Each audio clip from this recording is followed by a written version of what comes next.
Nagsindi daw ng katon. Wala, lumakas na talaga oh. Lakas talaga yan. Pag hindi yan mabilis at maano. Hindi, housing yun. Ayan, no? Oh, sa likod. Hindi nga, dyan lang yan, oh, sa bungad. Diba?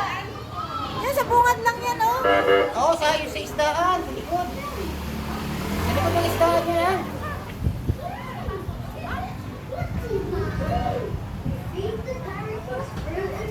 Ang lakas na yan. Grabe yung usok, oh. 1 million views na. Kita.